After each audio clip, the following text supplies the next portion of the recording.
gesernya.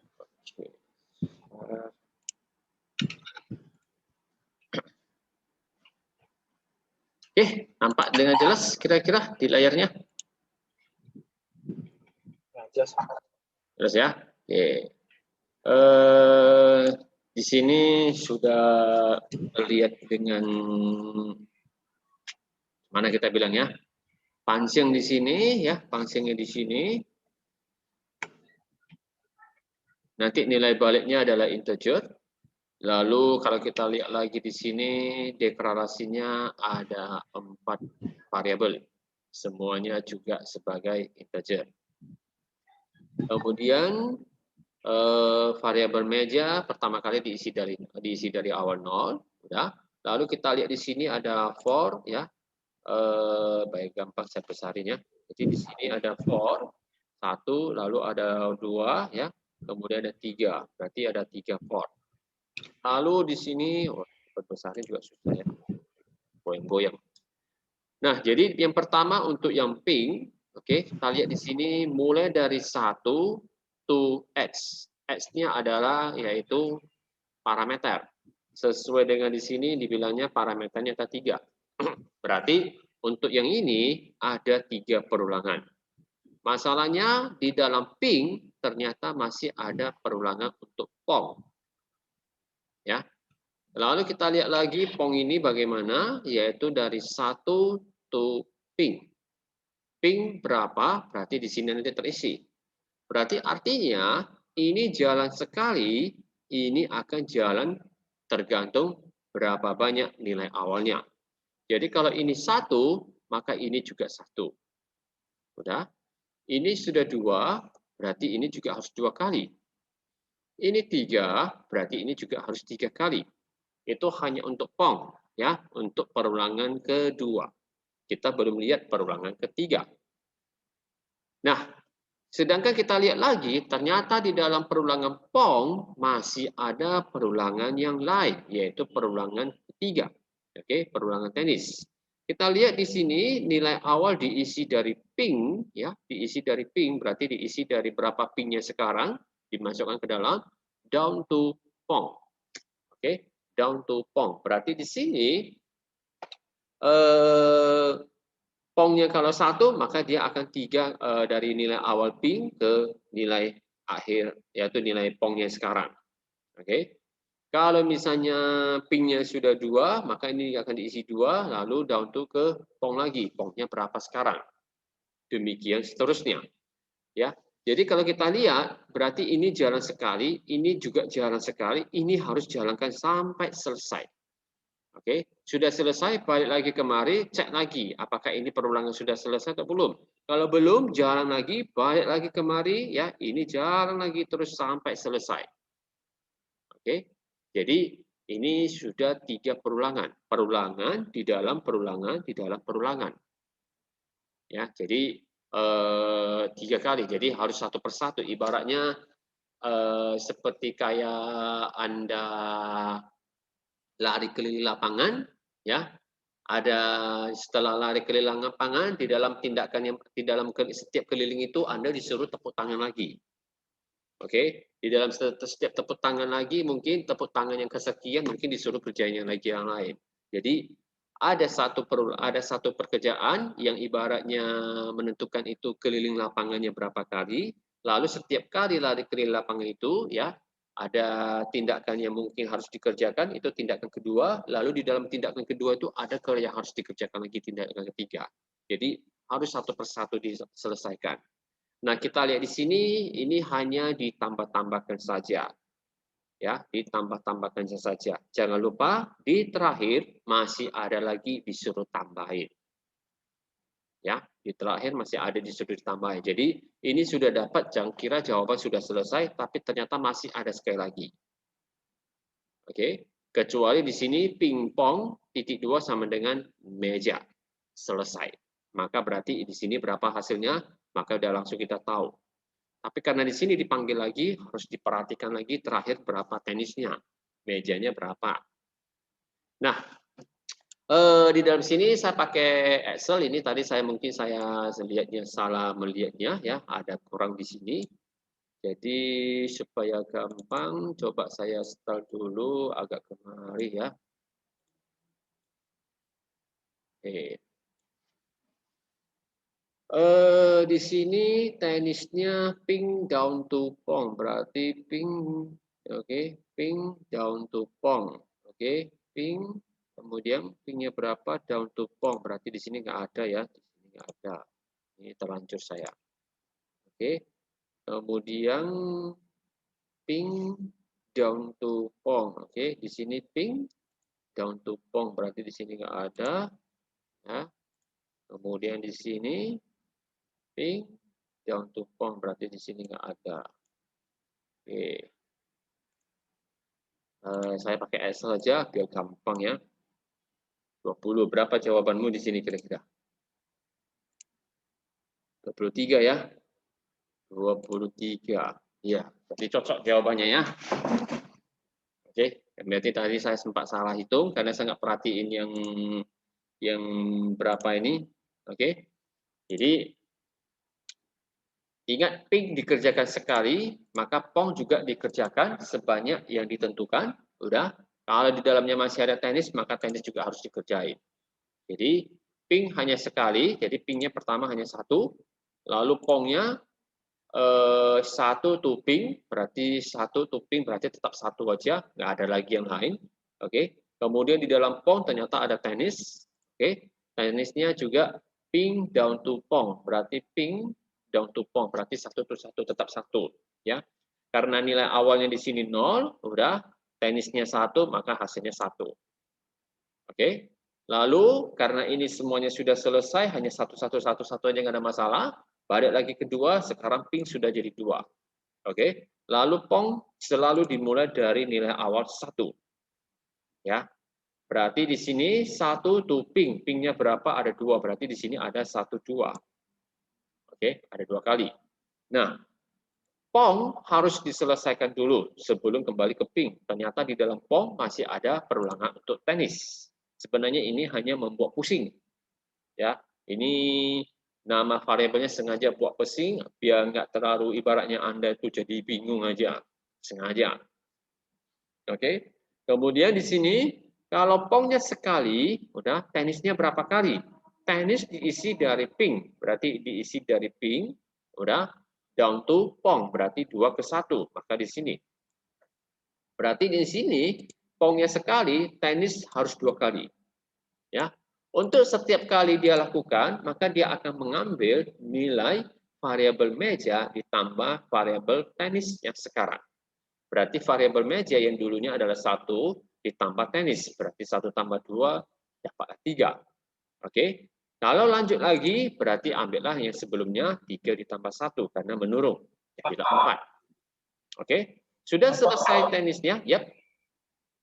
Bapak boleh ulangi yang bagian tenisnya.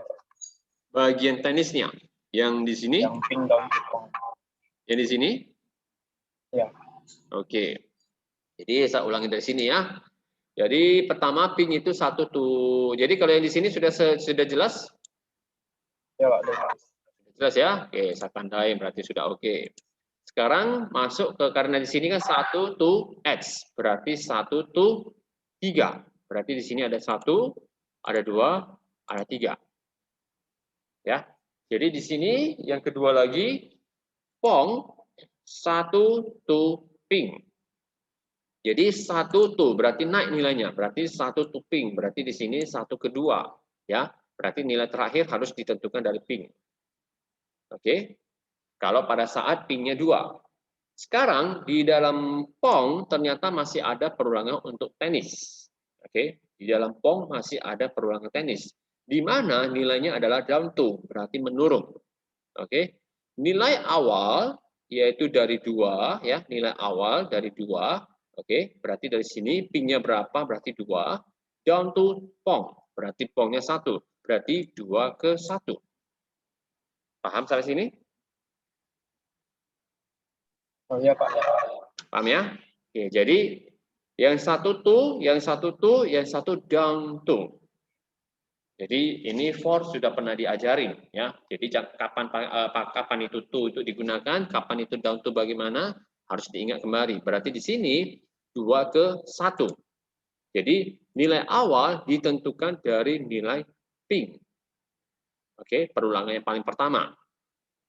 Nah, lalu sudah 2 ke 1, udah. Kemudian setiap perulangan itu selalu mejanya ini, variabel mejanya diupdate di mana ambil nilai sebelumnya, yaitu nilai variabel meja sebelumnya yang terakhir kali, ditambah variabel nilai tenis sekarang. Artinya ditambah nilai perulangan dari tenis ini.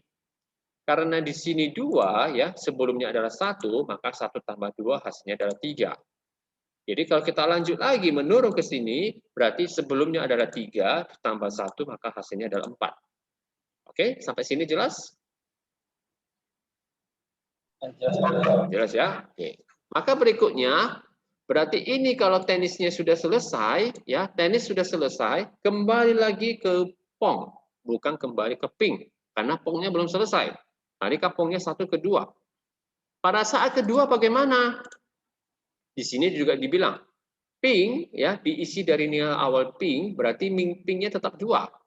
Berarti nilai awal nggak bisa lagi berubah selama di sini perulangan pertama belum berganti. Oke, maka 2 down to pong. Pongnya sekarang juga 2.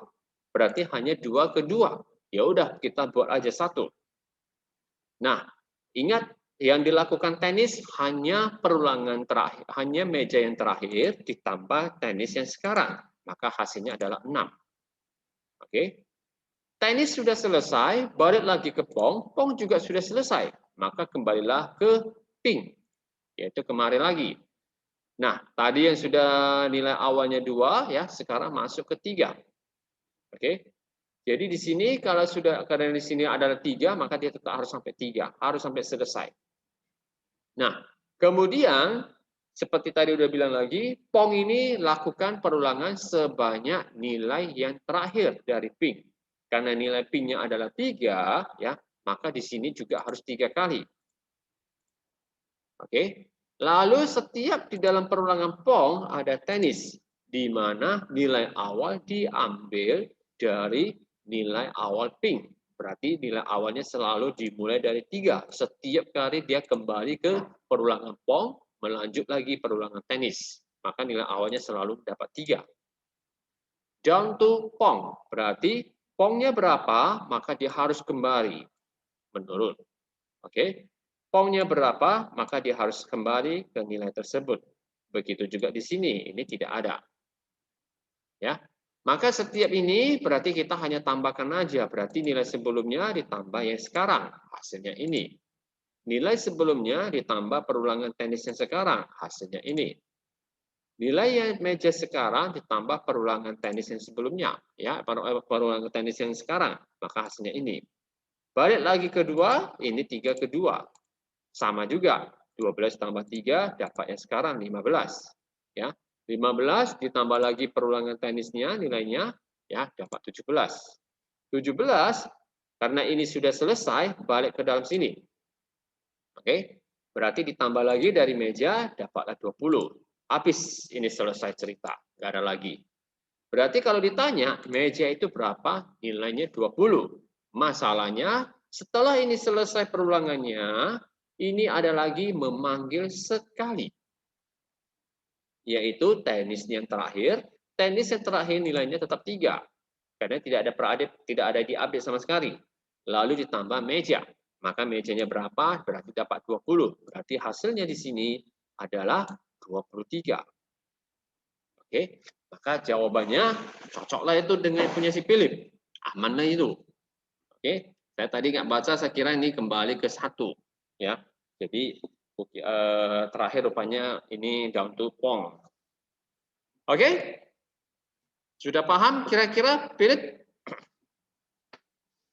Ya, Pak. Paham ya? Tinggal yang 1 ini coba tuntaskan. Oke, tidak saya bantu dulu. Ini ORD sudah pernah saya bahas sewaktu kita di operator, ya, pembelajaran operator. Di sana ada ORD yang ada saya bilang namanya kode ASCII. Masih ingat? American Standard Code Information, International Information, ya. Masih ingat? Udah lupa? Ya, masih. Tapi saya mau tanya Pak, itu OLD SI itu maksudnya apa Pak?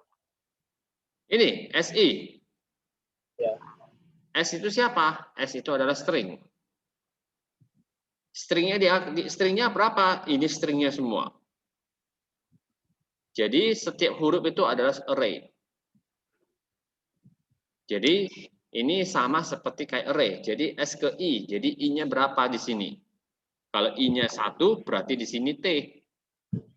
I-nya 2 berarti O. Jadi di dalam string itu kalau dimasukkan, maka itu kalau diambil satu persatu, maka dapatnya ini satu huruf, satu huruf, satu huruf. Jadi seperti kayak kita isi satu angka ke dalamnya. Cuman ini dalam bentuk string. Paham?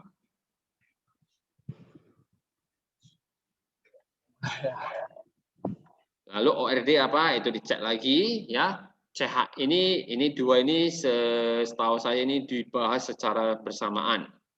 Ya. Jika bingung boleh dicek di bagian di sini ya. Jadi kalau di sini kalau dibilang ORD ya. ORD-nya berapa? Misalnya kita bilang ORD mungkin dari 32 ya. Saya nggak tahu ini masih benar atau enggak. Kita lihat hasilnya berapa. Oke, 32 tetap 32 ya. Berarti ini salah nih. Berarti ini seharusnya CHR. CHR baru cocok ini ya. Karakter dari misalnya A ya. Coba kita cek dulu. Salah. Berarti ini bukan. Berarti CHR ada 32. 32 nggak ada ya. Berarti 65. Nah, jadi karakter ASCII dari 65 adalah A. Oke, jadi kalau B berarti 66. Ya, kalau B 66. Oke, ini untuk abjad huruf besar. Kalau angka biasanya itu dari 97 kalau nggak salah. Ya, itu A kecil 97. Oke, 97 A kecil, jadi 98 itu B kecil, dilanjut lagi. Oke, itu karakter, berarti kita mau dapat karakternya dari angka berapa ini, karakternya apa. Jadi kalau ORD itu adalah ordinal. Ordinal berarti dari abjad yang diberikan. Misalnya, contoh, saya mau huruf C besar, itu karakter ASCII-nya berapa? Ya, berarti 65 ditambah 2, 66, 67 lah itu. Oke, jadi kalau misalnya dibilang lagi, misalnya J berapa? J kecil. Oke, berarti dari 97 ditambah 9 lah itu. Karena 97 adalah A kecil. Berarti 97 tambah 9 berapa itu? 106 ya. Oke, 106. Oke, dapat di sini. Nah, jadi itu karakter ordinal. Jadi dari S ke berapa tergantung dari dari perulangannya. Length di sini kan udah tahu kan? Length itu artinya panjang. Panjang karakter ini berapa? Ada berapa banyak karakter? Tapi disuruh kurangi 1. Oke, mod udah diajarin. Oke, di sini prosedur. Kalau dilihat di sini nggak ada var-nya, berarti aman-aman aja. Nggak ada masalah ke var. Ini mau ditambah var pun rasanya nggak ada masalah kali. Ya, jadi di sini ubah input, kalau ubah inputnya masukkan ke dalam sini, ya inputnya ini, bagaimana hasilnya? Oke, paham kira-kira? Pelan-pelan. Coba lagi ya. Ya. Nanti udah apa? Nanti saya sudah oke, saya coba lagi nanti kasih yang apa? Setelah yang pembelajaran hari ini, saya kasih lagi yang lebih ganas lagi. Pembelajaran hari ini udah ganas. Materinya belum saya kirim, biar nanti saya bahaskan. Oke, sampai di sini kira-kira ada yang mau bahas dulu atau yang lain? Kalau ini disuruh saya jawab, saya nggak mau jawab, saya akan kasih kami yang jawab aja. Ada lagi. Gimana? Ada lagi. Ada lagi ya? Oke. Nah, kemudian kita lanjutkan lagi ke materi kita. Materi kita ini kita akan masuk ke rekursif. Nanti saya kasih rekursif ini ada dua. Ada satu yang namanya rekursif, yang satu rekursif dasar, ya, yang satu rekursif lanjutan. Kalau dibilang dua-duanya sama-sama rekursif, ya. Apa itu rekursif? Rekursif itu adalah pemanggilan prosedur atau function dari dirinya sendiri. Jadi dia memanggil dirinya lagi. Oke, di dalam prosedur dia panggil lagi prosedur dia sendiri. Di dalam function dia panggil functionnya sendiri lagi. Oke. Nah, jadi di sini ini hanya pendahuluan, pemahamannya di sini saya kecilkan aja supaya gampang ya, biar mudah melihatnya. Ini dikecilkan aja biar bisa nampak dengan jelas. Jadi keadaan yang mana sebuah fungsi menyelesaikan sebuah permasalahan dengan cara memanggil diri sendiri secara berulang kali. Ini rekursif bisa diterapkan ke dalam function, bisa diterapkan ke dalam prosedur. Oke, dua-duanya bisa. Jika masalah sudah cukup kecil, maka fungsi rekursif dapat langsung menghasilkan jawaban. Oke, nanti kita lihat apa itu maksudnya. Jika masalah terlalu besar, maka fungsi akan memanggil diri sendiri dengan cakupan masalah yang lebih kecil lagi. Jadi dipanggil dirinya sampai dapat nilai terakhir. Nah, supaya apalagi kita lihat lagi, mengapa perlu ada rekursif? Banyak permasalahan yang lebih mudah diselesaikan, udah, dan pendek kodenya jika menggunakan pendekatan rekursif. Pada dasarnya, strategi iteratif, misalnya dengan perulangan, ya, dan rekursif sama-sama melakukan sesuatu yang berulang-ulang. Jadi dia memanggil dirinya sendiri, lalu di dalam dirinya itu panggil lagi dirinya sendiri seperti kayak di dalam perulangan di dalam perulangan. Jadi kalau kita bilang perulangan di dalam perulangan seperti yang tadi ini soalnya, ya, ini sangat racok ya. Jadi kalau kita bilang soal ini perulangan di dalam perulangan di dalam perulangan, ya, sangat racok. Oke. Andaikan kalau ini bisa dibuat bercabang, hanya memanggil dirinya sendiri pimpong aja udah selesai. Udah, sehingga kodenya ini nggak terlalu banyak. Kenapa? Karena ini aja sangat panjang. Bagaimana kalau sempat dia panggil kode pimpong 30? Udah, ini mungkin ini sih nggak pendek-pendek aja. Oke. Nah, kemudian yang selanjutnya lagi di sini, ya, selanjutnya di sini, namun terkadang solusi interaktif untuk suatu masalah sangat sulit untuk dipikirkan dan memerlukan teknis khusus. Oke, dengan solusi rekursif mungkin saja lebih mudah untuk melihat dan merancang alur penyelesaiannya. Nanti kita lihat gimana contohnya. Oke, terdapat dua hal yang perlu dipikirkan ketika menggunakan strategi rekursif. Yang pertama adalah base case, yaitu kasus paling sederhana dari permasalahan ini. Apa kasusnya? Kedua, recurrence relation, ya, bagaimana hubungan rekursif dari persoalan ini dengan persoalan serupa yang lebih kecil. Oke, itu hanya strategi. Lihat aja contohnya, faktorial. Jadi kalau kita bilang faktorial, ya, di dalam faktorial, ya, saya rasa Philip sudah ngerti ya, faktorial itu apa ya? Paham kira-kira Philip mengenai faktorial? Ya? Sudah Paham ya? Jadi kalau dibilang 5 faktorial, berapa itu? Ya tahu lah ya. Jawabannya 120. Ya.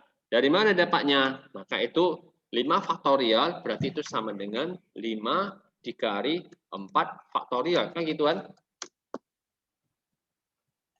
Betul? Lalu ditanya 4 faktorial itu berapa? Apa? Berarti 4 dikali 3 faktorial. Oke. 3 faktorial itu apa? Berarti 3 faktorial itu artinya 3 dikali 2 faktorial. Oke. 2 faktorial itu apa? Berarti 2 dikali 1 faktorial. 1 faktorial itu apa? Kalau yang namanya faktorial sama dengan 1, maka hasilnya selalu 1. Kan gitu kata guru matematika kan. Cuman di dalam matematika dibuatlah ini karena ini sangat panjang, maka artinya 5 faktorial berarti artinya 5 dikali 4 dikali 3 dikali 2 dikali 1. Yang gitu kan, Philip? Ya, Pak. Nah, maka nanti dari faktorial ini adalah dipelajari namanya permutasi. Ini sudah pernah saya tahun lalu. Ya, tahun lalu waktu saya belum mengajari namanya algoritma ini. Yang saya ajari hanya apa ya? Aritmatika, analitika, dan logika. Masih ingat? 3 bahan itu? Ya, porsinya lebih besar daripada algoritma. Padahal algoritma ini untuk memahaminya lebih panjang dibandingkan 3 porsi itu. 3 porsi itu sangat gampang. Paling hanya penguasaan matematika aja, aljabar lah kita bilang. Oke, bilangan deret ya, itu. Jadi nggak terlalu sulit kali kalau dibilang, lebih mudah itu. Oke. Nah, baru nanti ada lagi namanya kombinatorik. Masih ingat?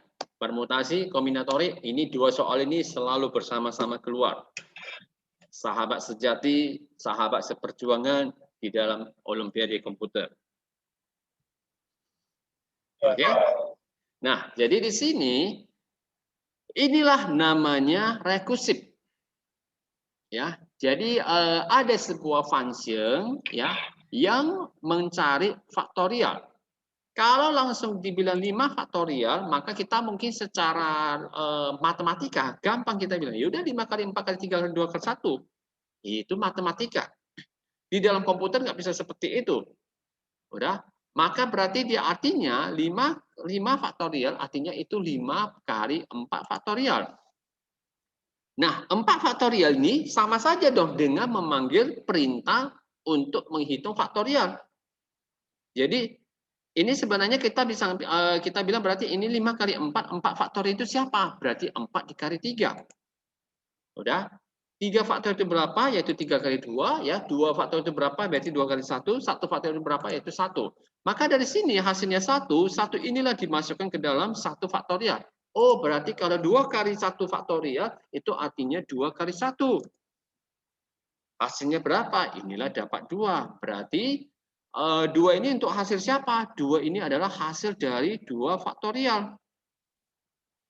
Berarti ini 3 kali 2 faktorial, artinya 3 dikali 2 faktorial itu adalah 2. Maka ini 3 kali 2, hasilnya itu 6. Ya. Kemudian ini 6 ini berapa? Yaitu hasil dari 3 kali 2 faktorial. 3 kali 2 faktorial itu apa? Yaitu 3 faktorial. Oh, berarti kalau gitu berarti 4 dikali 3 faktorial adalah 6. Berarti ini 4 kali 6. Udah, hasilnya berapa? Berarti 24. 24 ini hasil untuk dari 4 faktorial. 4 kali 3 faktorial kan sama dengan 4 faktorial. Berarti ini artinya 5 dikali 24. Oke. Berapa hasilnya? Cocok 120? Saya sih asal saya hitung aja. 120. Hah? 120 ya. 120 ya. Berarti kalau benar keberuntungan saya. Oke. Berarti 5 faktorial itu adalah sama dengan 5 kali 4 faktorial. Ya, berarti sama dengan 120. Aduh, saya permisi bentar dulu ya.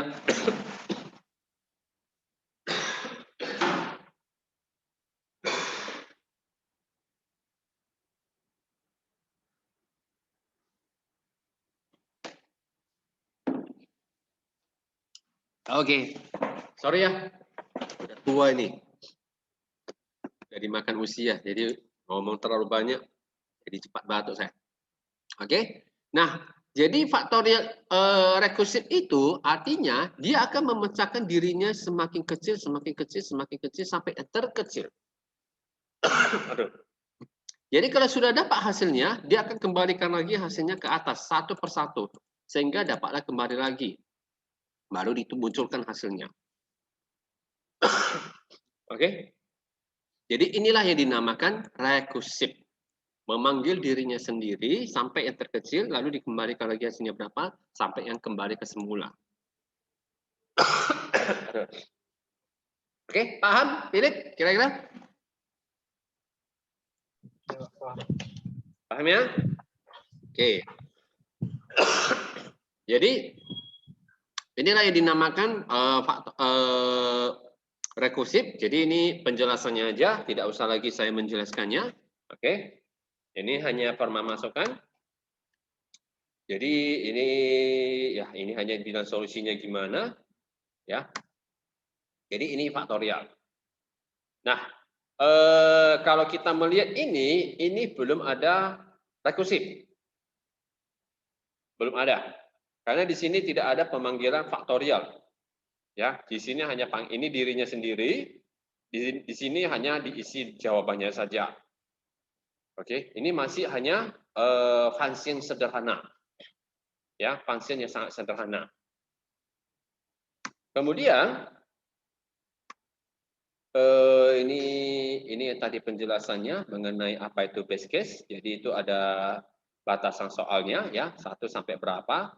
Kemudian batasannya itu kasus terkecilnya adalah 1 ya, di mana 1 itu adalah hasilnya selalu 1. Jadi di sini kalau jawabannya 1 ya udah 1 aja. Oke. Kemudian recurrence relation itu apa? Yaitu jika di atas 1. Untuk mencari n faktorial, maka kita harus n kurang 1 faktorial. Ya, sama seperti ini. N dikurang 1 faktorial. Oke. Jika menemukan, jika persoalan mencari n faktorial bisa diselesaikan dengan mudah jika diketahui n kurang 1 faktorial.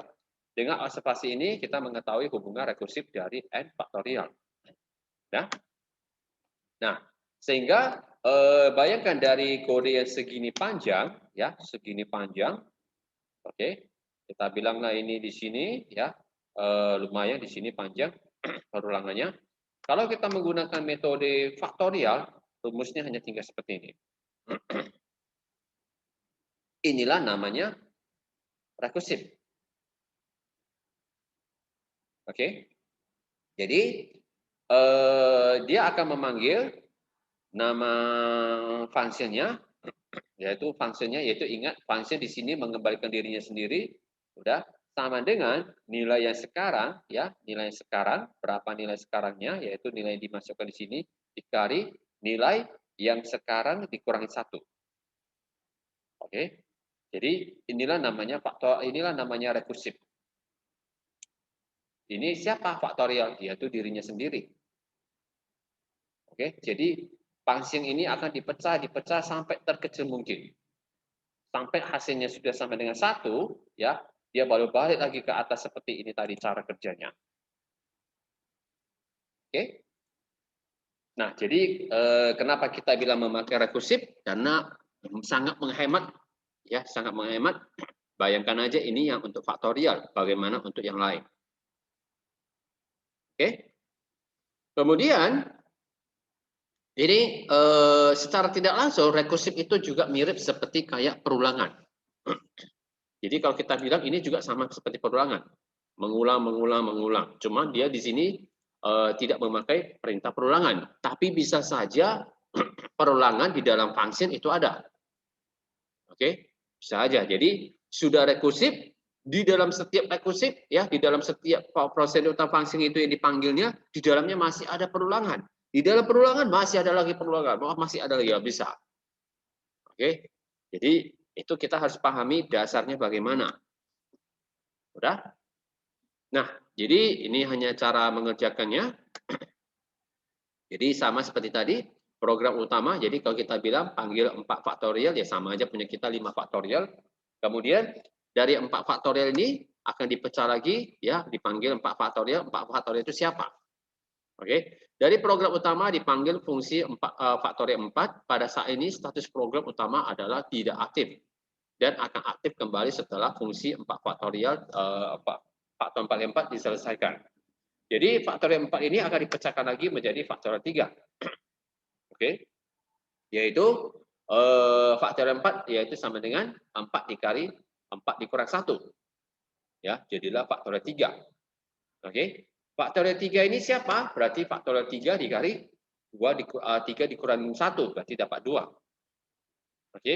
Faktorial 2 itu siapa? Berarti 2 dikali faktorial 1, yaitu 2 kurang 1.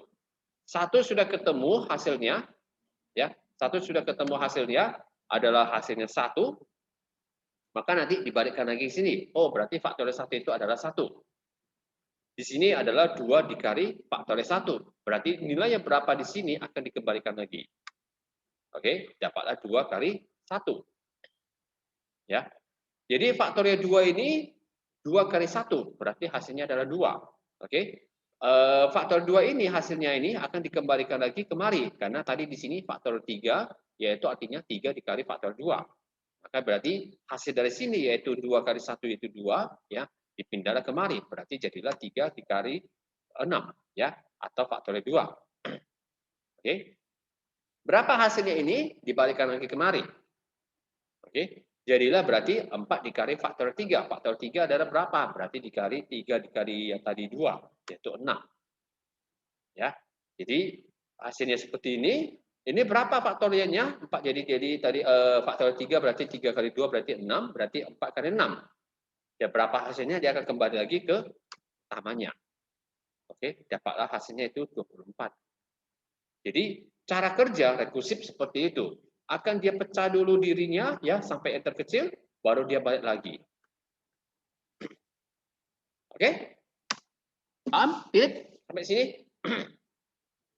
Ya, paham. Paham ya? Nah, baik secara iteratif maupun rekursif, kompleksitasnya adalah ON. Oke, ini dalam kompleksitas ya.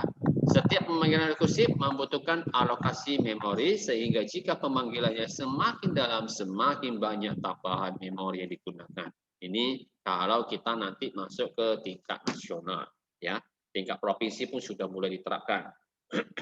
Waktu untuk mengalokasikan memori juga menyebabkan solusi rekursif cenderung bekerja lebih lambat dibandingkan solusi iteratif.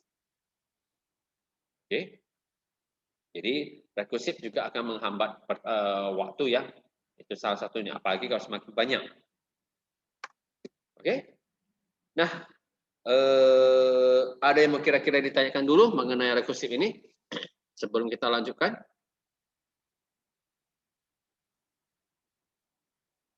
Terima kasih, Pak. Jelas ya? Ini materinya udah makin lama makin dalam loh. Jadi biasanya kalau saya sudah sampai ke function, sampai ke rekursif, itu tandanya materi kita sudah selesai. Siap-siaplah itu saatnya ganas-ganasnya kita mulai membabat satu persatu. Ya, tahan nggak ini dengan soalnya semakin lama semakin parah. Oke. Nah, rekursif lanjut. Oke, rekursif lanjut sama aja seperti tadi ya, tidak terlalu apa. Jadi di sini Fibonacci. Fibonacci kira-kira masih ingat apa itu Fibonacci? Ya, masih. Oke, masih. Kira-kira gimana angkanya itu? Coba kasih saya tahu dulu. Bilangan pertama berapa? Hah? 1. 1. Bilangan kedua? 1 juga. Hah? 1 atau 1 ada 2? 1 tapi kan dia tambah 1. Jadi bilangan kedua 1 juga atau 2? 2 saja. 2 ya? 2. Jadi bilangan berikutnya? 3. 3. Berikutnya? 5. Jawabannya pertama itu masih ada 1. Ya. 1 dulu, karena sebelumnya nggak ada, maka 1 lagi. Bilangan berikutnya berarti bilangan sebelumnya tambah bilangan sekarang, berarti baru 2. Nah gini kan, 1, 1, baru 2, 3, 5 kan? Atau 1, 2, 3, 5 langsung. Jadi kalau dibilang 2 langsung, di sini kalau dibilang ini tidak ada, 2 ini dapatnya dari mana? 2 bilangan sebelumnya. Jadi kalau 2 bilangan sebelumnya ditambah 2 bilangan sebelumnya, berarti 1 tambah 1 dong. Berarti di sini harus 1 dong. Kan itu kan metode Fibonacci kan? Ya. Ya, jadi ini ya. Jadi ini bilangannya masih ada satu-satu gitu ya. Oke, kita lihat aja. Seharusnya penguasaan matematika Philip lebih dalam. Oke, saya sih serahkan aja sama guru matematika. Jadi saya nggak akan membahas secara teorinya secara panjang-panjang. Udah. Jadi Pak Dengklek kini berlari untuk mempelajari deret Fibonacci. Deret Fibonacci merupakan deret yang mana suatu anggota adalah penjumlahan dari 2 anggota sebelumnya, kecuali 2 anggota pertama. Jadi 2 anggota pertama itu selalu 1. Ya, nggak boleh 1. Itu sudah salah. Jika Fn adalah bilangan Fibonacci ke n, maka berarti bilangan pertama yaitu indeks yang ke-0 sama indeks yang ke-1 ya, itu adalah indeks yang ke-0 adalah 0, indeks ke-1 adalah 1. Oke, di mana bilangan Fibonacci yang ke-n sama dengan Fibonacci yang ke-n dikurangi 1 ditambah Fibonacci n kurangi 2, di mana n-nya itu harus di atas 1, berarti minimal 2. Oke. Jadi beberapa bilangan deret pertama dari Fibonacci adalah ini. Jadi kalau mungkin mulai dari 0 ya 2 0 1 1 ya. Tapi kalau dimulai dari 1 maka satunya harus kembar. Oke, satunya harus kembar. Jadi bantulah Pak Deret cari bilangan Fibonacci ke n. Contoh, Fibonacci ke 6 adalah 8. Jadi di sini kita mulai dari sini berarti ya kalau dalam dalam Excel sih gampang ya, bilangan sebelumnya ditambah aja dua bilangan sebelumnya, gampang ditarik aja, tarik aja ke 6, selesai dapat 8, cocok lah ini. Oke, mau ke berapa gampang ditarik aja, jadi di sini sampai 13 sampai 21 gampang tarik aja, itu kalau pakai Excel. Oke, masalahnya di dalam program nggak bisa seperti ini ya. Nah, jadi perhatikan bahwa indeks dimulai dari 0. Oke, indeks dimulai dari 0 ya. Jadi di sini kita nggak ada 0, ya 0-nya tetap 0 aja. Nah, di mana format masukannya adalah n ya. Kemudian n-nya itu lebih kecil sama dengan 20 ya, lebih besar sama dengan 0. Oke. Format keluaran adalah baris berisi bilangan Fibonacci ke n. Bagaimana caranya? Berarti ini ada n dikurang 1, ada n dikurang 2. Oke. Bagaimana cara mendapatkannya? Ya, apakah kita bisa melakukan rekursif untuk mencarinya? Oke. Base case-nya adalah batasan soalnya di mana yaitu 0 sampai 20, oke. Dari batasan tersebut kasus terkecil adalah di mana yang ke 0 sama yang ke 1. Jadi kalau ke 0 adalah 0, ke 1 adalah 1. Oke. Atau bisa dikatakan dengan F ke N sama dengan N, di mana kalau N-nya itu adalah lebih kecil sama dengan 1 atau lebih besar sama dengan 0. Sehingga N jika sama dengan 0 dan N sama dengan 1 adalah base case-nya. Oke, itulah dasarnya. Jadi kita mengerjakan soal rekursif, kita harus tahu dulu terakhir-terakhirnya itu berapa. Ya, paling kecil itu nilainya berapa.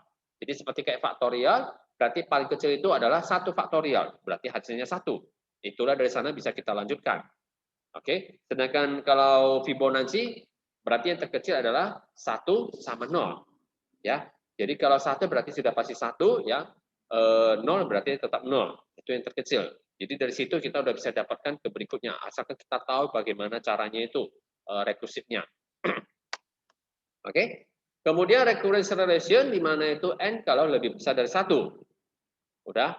Jadi kalau n-nya lebih besar dari 1, maka n-nya adalah yang sekarang dikurangi 1, lalu ditambah dengan n dikurangi 2. Artinya bilangan sebelumnya ditambah 2 bilangan sebelumnya. Selama n-nya di atas 1. Ya. Contoh, misalnya kalau misalnya ditanya Fibonacci kelima, berarti artinya Fibonacci keempat ditambah Fibonacci ketiga. Oke. Untuk mencari Fibonacci keempat dan Fibonacci ketiga, berarti Fibonacci keempat artinya Fibonacci ketiga ditambah Fibonacci 2. Sedangkan Fibonacci 3 berarti Fibonacci 2 ditambah Fibonacci 1. Inilah dapat di sini F1, berarti ini sudah 1. Ya, 1 sudah ada tambah 2. 2 ini berapa? Oke, berarti sudah dapat hasilnya, ini sudah dapat, ini hasilnya sudah dapat, ya. Bisa diteruskan. Hal ini akan terus diulang-ulang sampai mencapai base case, yaitu yang paling dasar. Dengan ini kita menemukan hubungan rekursif dari faktorial n. Oke. Contohnya seperti ini aja. Simpel kan Fibonacci perintahnya. Jadi selama n lebih kecil atau sama dengan 1, maka nilai kembaliannya adalah nilai n tersebut dibalikkan ke dalam function Fibonacci ini. Tapi kalau n-nya yang di atas 1, maka itu harus dilakukan rekursif.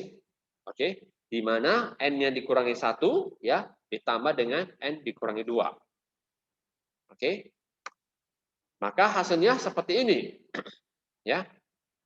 Jadi soal yang seperti ini sering muncul. Oke.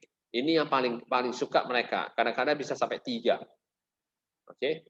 Kenapa? Karena ini sangat membingungkan. Selama kalau sudah tahu cara tekniknya, maka itu tidak peduli ini mau berapa. Makanya yang kita selesaikan kalau ketemu soal, kita harus lihat dulu dasarnya berapa. Ya. Oh, kalau di sini n-nya sama dengan atau lebih kecil dari 1, ya. Berarti itu hasilnya adalah sebanyak n-nya. Berarti kalau n-nya di sini 1, ya udah 1. Oke. Dengan catatan kita sudah tahu ini, ya udah kita turunkan aja nilainya. Oke. Jadi kalau misalnya di sini 4, berarti nilai yang sebelumnya ditambah 2 bilangan sebelumnya. Begitu juga di sini. Nilai sebelumnya ditambah 2 bilangan sebelumnya. Udah, terus saja seperti itu. Oke. Sehingga dihasilkan di sini yang terjadi pada program ketiga menghitung Fibonacci keempat, ya, maka artinya Fibonacci di mana n-nya adalah 4, itu adalah base case-nya, ya. Ternyata bukan. Oke, base case-nya adalah 1. Oke. Maka di sini berarti 3 ditambah 2. Jadi kalau kita bilang seperti ini, ya. Biar gampang saya letakkan aja di sheet yang baru, ya. Oke. Saya letakkan aja misalnya 4, Fibonacci 4. Berarti Fibonacci 4 itu artinya hasilnya adalah 4 dikurangi 1 berarti Fibonacci 3, ya, dengan 3 dikurangi 4 dikurangi 2, ya, berarti 4 kurangi 2 berarti ini hasilnya dapatlah 2. Oke. Lalu di sini, ya, di sini ini dipecah lagi.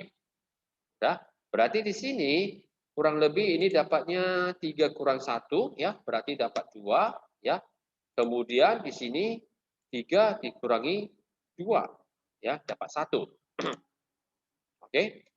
Kalau saya ini nggak teruskan lagi, karena di sini sudah ada. Oke. Berarti saya hanya fokus kemari, apalagi ini sudah ketemu 1. Oke, ini sudah ketemu 1. Sesuai dengan di sini prinsipnya adalah kalau misalnya sama dengan 0 atau sama dengan 1, ya, hasilnya nilai kembalinya adalah 1. Oke, 0 adalah 0, 1 adalah 1. Jadi di sini kalau misalnya kita teruskan lagi di sini, ya, 2 ini berapa? Berarti artinya 1 sama di sini 0. Oke. Jadi bilangan sebelumnya ditambah bilangan 2 bilangan sebelumnya. Jadi kalau di sini 0 udah pasti 0. Oke. 0 udah pasti 0. Ya, 1 udah pasti 1. Oke.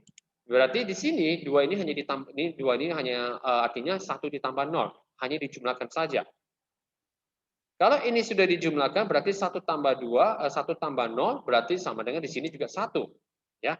Supaya gampang saya buat aja di sebelahnya saja, ya. Atau buat aja di sekitar ini saya ganti aja jadi dalam kurung aja, yaitu berarti hasilnya adalah 1. Oke, artinya Fibonacci bilangan kedua itu adalah 1, yaitu dari yang sebelumnya ditambah 2 sebelumnya. Ini sudah dapat, ya, ini sudah dapat, ini berarti 2 juga dapat, sama dong. Berarti ini hasilnya juga 1. Makanya kenapa saya tidak lagi meneruskan. Saya hanya meneruskan cabangnya aja. 1 ini sudah pasti hasilnya 1. Ya, 1 ini sudah pasti 1, enggak usah lagi diteruskan. Oke. Jadi di sini 1, ya, hasilnya dari Fibonacci kedua, ya, bilangan kedua dari Fibonacci itu adalah 1, maka di sini juga 1, maka di sini 1 tambah 1, ya, dapatlah 2. Berarti bilangan yang ketiga dari Fibonacci ini berarti hasilnya adalah 2. Oke. Jadi di sini jadi kalau kita lihat di sini kan sudah dapat dari ini tambah ini, dapat, ya. Ini hasilnya juga sama dengan di sini, jadi ini nggak usah lagi diteruskan, capek. Jadi sudah ada, berarti hasilnya sudah dapat, ya. Jadi kita tinggal hanya tandain aja. Nah, dari Fibonacci bilangan Fibonacci yang ketiga itu adalah dari yang sebelumnya. Jadi ini 1 tambah 1 dapatlah 2, berarti ini sudah dapat. Oke. Berarti dari sini tinggal tambahkan aja di sini. Udah? Berarti Fibonacci yang ketiga itu adalah 2, Fibonacci kedua itu adalah 1. Berarti 2 tambah 1. Dapatlah di sini berarti 3.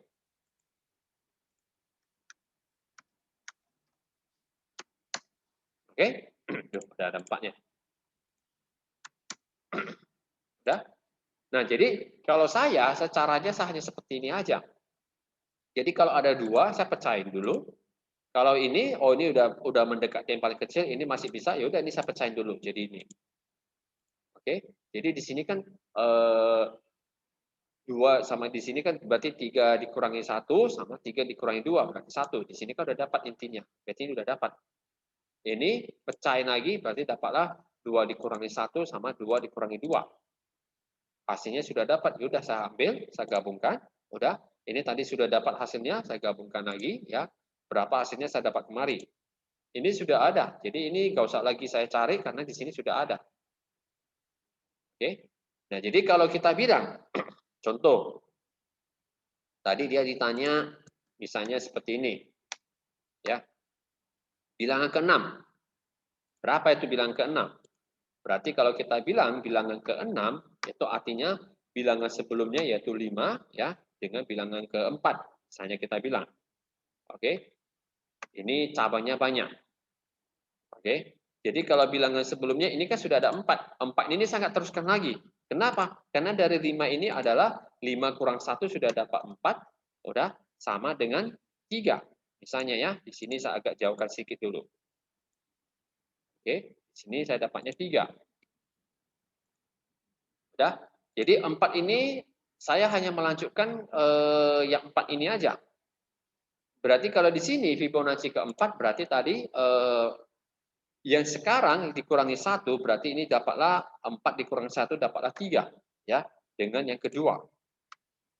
Nah, di sini saya nampak 3, di sini nampak 3, ini saya nggak lanjutkan lagi, saya diamkan aja. Saya lanjutkan aja dengan di sini. Oke. Berarti Fibonacci kedua artinya berarti 2 dikurangi 1 ya dengan 2 dikurangi 2. Inilah adalah paling dasarnya. Jadi dari soal misalnya kalau kita dapat yang dalam bentuk logika kayak gini, kita lihat paling dasarnya berapa. Ya. Kalau paling dasarnya sudah tahu, oh ini berarti sama dengan 1 ya atau lebih kecil sama dengan 1 berarti udah pasti 1. Berarti ini nilai hasilnya adalah 1. Oke. Jadi ini lebih kecil atau sama dengan 1 berarti hasilnya 1. Ya. Jadi kalau yang ke 0 pastikan ke 0. Oke, yang ke 0 pasti 0. Ini pasti hasilnya 1. Berarti ini dapatlah hasilnya adalah 1. Oke. Yang ini adalah hasil dari sini. Berarti bilangan Fibonacci yang kedua itu hasilnya juga 1. Ya, bilangan Fibonacci kedua itu adalah 1. Oke. Lalu di sini 3 ini kan hasil dari 2 sama 1 kan? Berarti ini 1 ditambah 1 dapatlah 2. Oke, berarti di sini dapatnya 2. Ini sudah dapat, maka ini juga sama dengan di sini. Kan sama mereka ini 2. Ngapain lagi di sini saya harus pecah-pecahin lagi? Nah, ini sudah dapat, ini siapa? Berarti dari 3 ditambah 2 kan? Yang ketiga tambah 2 berarti 2 tambah 1. Berarti ini dapatlah 3. Udah, ini dapatnya 3. Ini dapat, berarti ini juga dapat. Oke, ini juga dapat. Berarti di sini ini berarti yang untuk yang 5 ya, untuk yang 5 berarti Fibonacci yang ke ini ya, yang keempat sama yang ketiga berarti ditambahkan 4 tambah 3 berarti dapat 5. Oke, berarti ini dapat 5. Ya. Jadi di sini ini untuk Fibonacci kelima, ini Fibonacci keempat. Ini kan sudah ada hasilnya dari sini dapatnya. Berarti cukup aja saya ambil hanya Fibonacci kelima, ditambahlah Fibonacci keempat, berarti 5 tambah 3, dapatlah di sini 8. Maka itulah cara dia menjawabnya, kenapa dia bisa bilang 8. Paham, Philip? Walaupun agak memusingkan, setidaknya pemanasannya. Paham ya? Ya, jadi kalau kadang-kadang kita menyelesaikan soal yang cabangnya sangat banyak, ya, gak usah ini semuanya dipecahin dulu. Apalagi kan prinsipnya seperti ini. Jadi kalau di sini dapat 3 saya pecahin lagi, ada 2. Oh ini situ ada 2 kok. Ini ngapain lagi diteruskan? Ini saya diamkan aja. Saya lanjutkan dengan 2 ini. Dapat ini 1 berapa? Ini juga sama. Ya udah habis ya. Udah balikkan, ini udah dapat, ini juga sudah dapat dengan di sini. Ya udah balikkan. Oke, itu kalau kita mau menyelesaikan soal jangan sampai banyak-banyak. Oke, ingat dasarnya sampai mana.